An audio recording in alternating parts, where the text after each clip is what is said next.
It's the Jacksonville Buzz.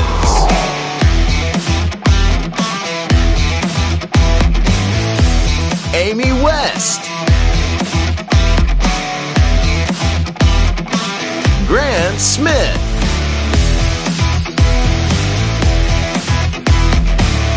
Adrian Houghton. From Studio 2 at Buzz TV, this is the Jacksonville Buzz.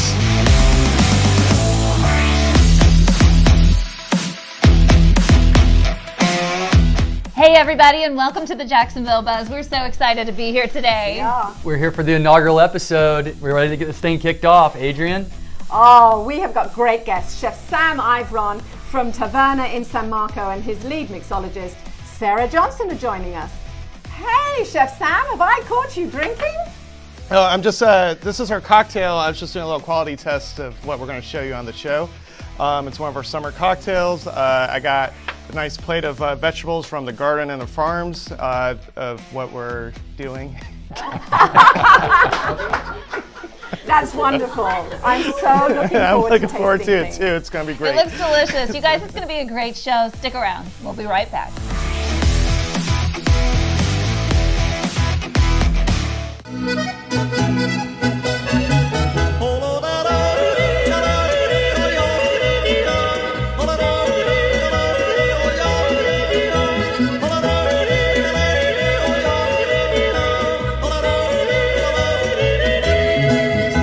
Wenn ich auf hohen Bergen stehe, wird mir ums Herz so wohl. Ich schau ins tiefe Tal hinab ins schöne Land Tirol. Ich seh die weißen Nebel ziehen, die Sonne scheint ins Gwent.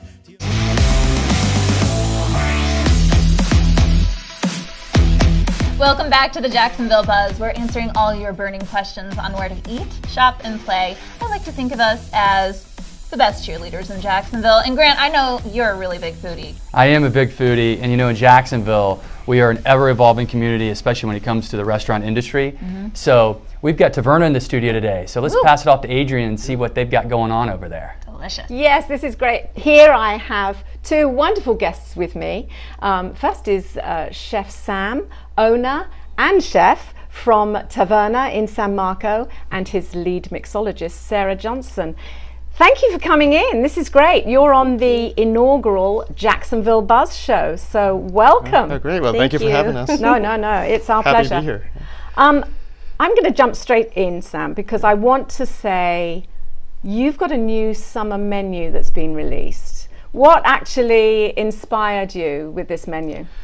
Well, I think Taverna's philosophy with everything that we do, we change our menu up throughout the seasons. So, so once all the beautiful vegetables and produce are coming available, we feel it's time to start changing things up, and we want to showcase things at the height of their season and for what they are. So, Sure. So summertime. I mean, beautiful heirloom tomatoes, corn, summer squashes, wonderful lettuces and herbs and stuff. And so, these are all local?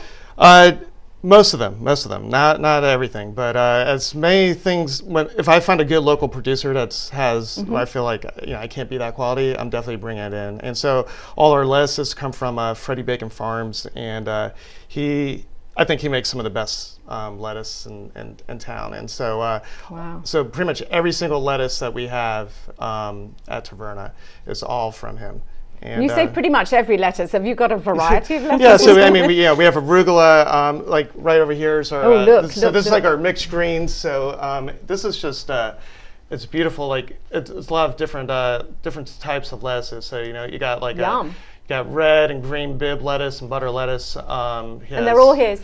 And that's all his, yeah. Fantastic. This little pepper crest, if you taste that, it's like really spicy and peppery and great flavor. Wonderful. So, So what are a couple of your new dishes for your summer menu that you? So like our salmon dish is we get corn. It's Florida corn. It's really sweet. We go ahead, we grill that off. I make kind of a succotash, a play off a succotash with it. So we grill the corn and we cut it off. It has the heirloom tomatoes in it. I use green beans. Getting hungry. Yeah, and some bacon and and then like a nice piece of seared salmon. We get crispy skin on it, and it's and we make a corn puree with the corn. So it's just you sell a lot of it. It's delicious. And how long have you had this summer menu? We started the very 1st of June. So, oh, yeah, my birthday! In the beginning of June, so, right. How fantastic! And so we'll have this until really like the end of August, and like once September starts coming along, you know, we're gonna start seeing some of like the early fall vegetables coming around. So we'll have like the very end of summer stuff, and we'll just transition into the fall. And then as we get into, you know, October, November, be like full on fall with Brussels sprouts and butternut squash and all those things. Yummy, so like yummy. Right now our soups are, I have a tomato bisque and we have a corn chowder, and we're just using all the fresh, like beautiful tomatoes and corns that we're using. So listening to this, I'm super, super hungry. Yeah, so it's good. We have a watermelon salad that's really popular. So it's watermelon and feta, some balsamic reduction.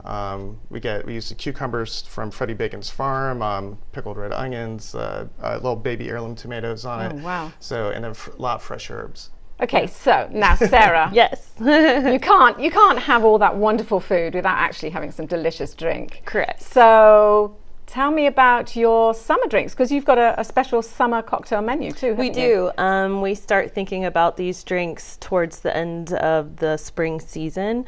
We like to mimic like kind of what Chef Sam's doing with his menu, using fruit and herbs that are seasonal, because that really makes a big difference in cocktails. We also just make them simple, make them delicious. You know, you want something refreshing in this Florida heat. Yeah. So we just try to make something that you're going to want to like sit down and be refreshed. So. And I think especially in the summer, your drinks change, or my drinks change, maybe it's just me, but my drinks change. I want something lighter and perhaps slightly fruitier than in the winter when you go for the darker, heavier, warmer spices. Yes. You know, drinks that maybe are stirred instead of shaken so much, so you're getting a much richer cocktail. Now you've brought something in here. I have. So we also like to work with a lot of the local distillers as well. We've got several going on near Jacksonville and in Jacksonville. Manifest happens to be one of our favorites.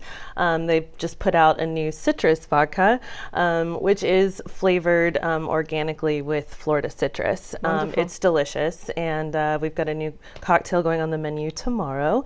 It's called the Porch Light, and we're using the citrus vodka, a summer plum ginger syrup, and then our house iced tea. So it's kind of a take on like a John Daly. So it's something you're going to want to sit on the patio and just fabulous. Well, we'll come back in just a minute, and we'll find out a little bit more about Taverna.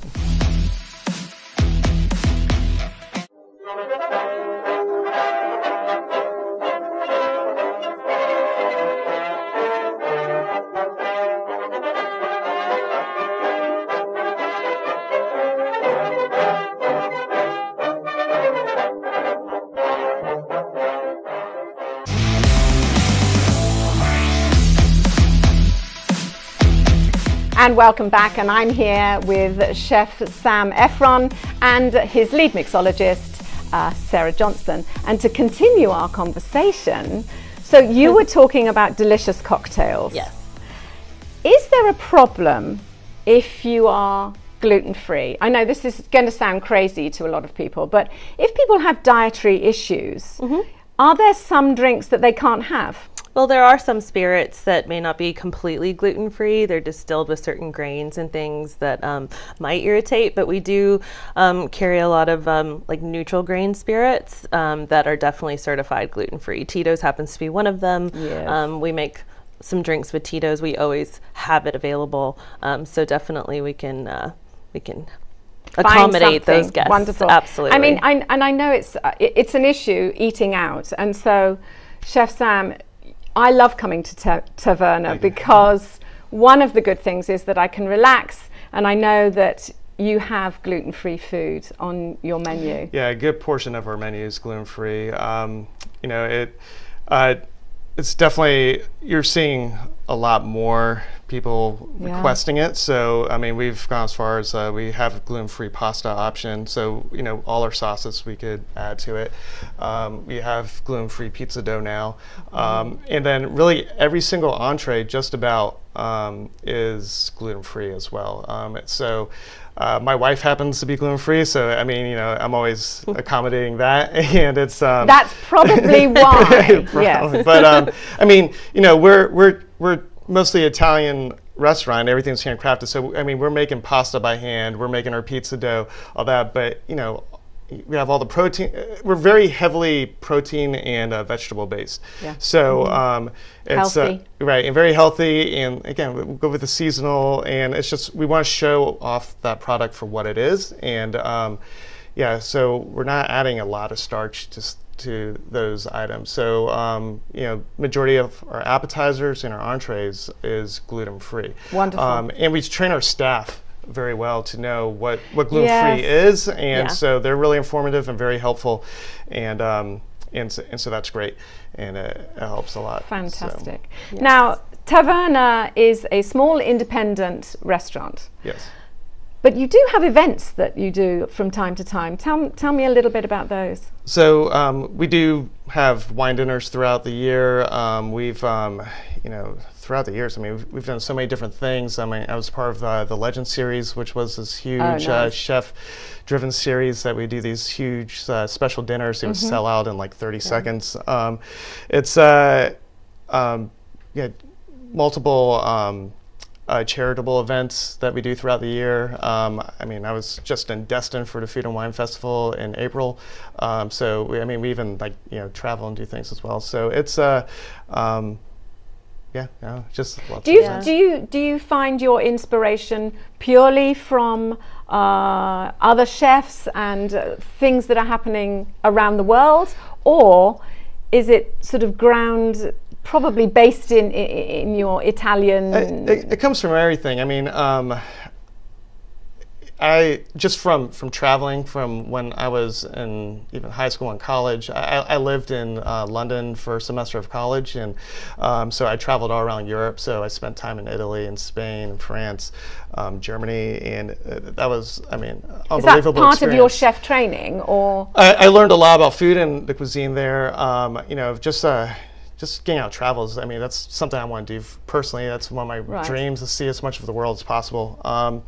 And then, so that inspiration, I mean, I think with the internet now and as much media that's out there, seeing what's going on, I mean, I mean, that's just really inspiring. You know, I think, you know, Netflix has amazing series on stuff, and just like, and when you see shows like The Chef's Table and stuff, and like that food's inspiring, but even for me, it's like their stories that they're telling, and it's and I think we all have a story, you know. And I think like in probably drinks that you make, the food that I make, it's I go from my life experiences, and so like when going back to like a summer menu, you know, I'm just thinking of like hanging out at the pool with my family, or going to the beach, and I'm thinking of like watermelon and corn, and those stuff I always ate as a kid. Smoked chicken, you know, and we'll smoke our chicken in house. And, you do your own smoking? So we do our own smoked chicken, and it's. Yeah, you just think of those flavors that you had as a kid, and or just throughout your life, and that inspires you. And absolutely. So. Well, I'm certainly inspired, and I am sure all of you out there will be inspired too. So I say a huge thank you to Chef Sam Efron and Sarah Johnson for joining us today. And now back to the studio and Grant and Amy. Delicious. I can't wait to try one of those drinks on my next date night. Taverna's a good spot. I can't wait to try out their seasonal menu. We'll be right back, guys. What makes the Tom Bush Family Dealership so special? It's because we treat our customers like family. Knowing that you're being taken care of genuinely, you know, and you can tell. We make sure everyone gets what they need, and we try to make it fun. You know, once you're in a CX-9, that's it. You're just destined to own one of those for the rest of your life. So. And you're happy. Oh, extremely. We invite you to join our growing family. Visit one of our 7 locations today and experience the Tom Bush difference.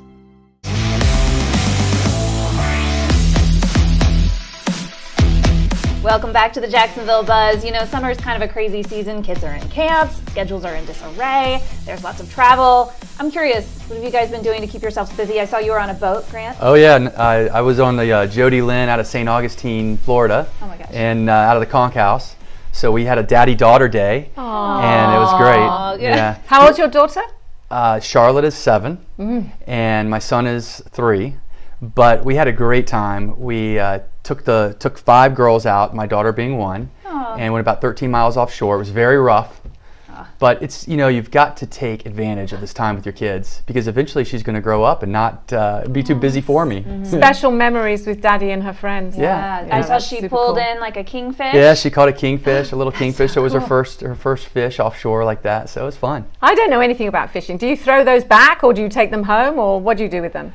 Kingfish are a more sporting fish, so you really don't eat them. But for the kids, as long as we're reeling something in and bringing it in, that's what it's all about. Yeah, that sense of pride. I'm not a huge fisher woman myself, sportswoman, but my daughter really loves to fish too. And we've gone up to Kentucky a few times to visit my family, and she just loves nothing more than to put a worm on a hook, throw it in there, and catch her some bluegill. And then they took it back and fried it up, and she got to eat her catch, which I think is just really cool for her to see the full circle. Oh, wow. What about you? What have you been doing this summer? I actually had a visit to family in Okaloosa Island, and we were all getting together there. It was just the girls in the family. So this is on my father's side. No, not on my father's side, on my husband's side. So it was a girls' trip. It was a girls' trip, yes, and it was very special because I hadn't been with all of them since they were like 10 or 11. So to see the interaction of the cousins, and it was really quite special. And the area is beautiful. But I have to say, there is nothing else there other than the beach and tourism. That's what I've been told. It's a bit more old Florida, and it's definitely like all about just connecting with wild Florida and very much so. It feels a little bit lower Alabama more than Florida. Interesting. It's very southern. Yes, as you sort of move further across the most boring road in the world, I-10, you find yourself going into a different one. It doesn't feel like Florida at all. But it was a nice time, and I really enjoyed myself. That's the thing I love so much about Florida, is it really is more complex than I think people give it credit for. There's so many different areas of Florida that don't feel like Florida. Like, you can go to Central Florida and go on a safari. There are actually hills and a vineyard in Central Florida. Wow. You know, and then you have South Beach, and you have the Keys, and then you have Northwest Florida. Yep. And it feels like Alabama, and then portions of it are, you know, Louisiana, and as you move that way. So just where we live. And where we Northeast Florida. I mean, with all the oaks, and you know, you just don't feel like you're in Florida. It's basically seems like it's South Georgia. Yeah, South Georgia. So yeah, I think we get this stigma and the stereotype, but there's really so much more to offer here than what most people would think.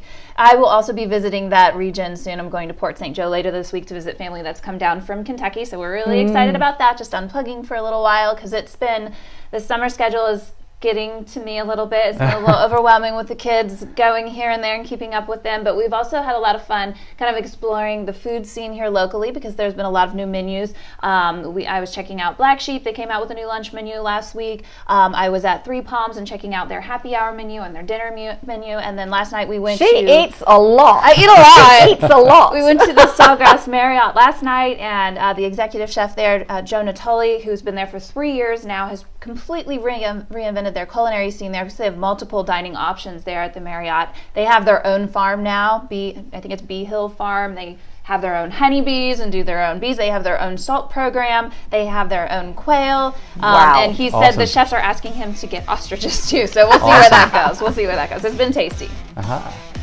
Don't change the channel. Oh, that's because we've got Tom in Studio 3. That's right. Hey, Tom. Hey guys, that was a great show. Congratulations on the first one. You did wonderful. Thank you. We had fun. Yeah, we had fun. Hey Tom, we hear you have a good show coming up. What's going on? Yeah, like every show, we're going to have some great guests along with great beer. So stay in your seats. Don't change the channel because the horse's mouth is coming up next. Oh, that sounds awesome. Wasn't that fun? Does sound good. Yeah. Great. Well, we're so glad you guys joined us for our first show. This was great. It was fun. It was fun. I had a lot of fun today. I hope you tune in again to the Jacksonville Buzz next week. We'll see you soon.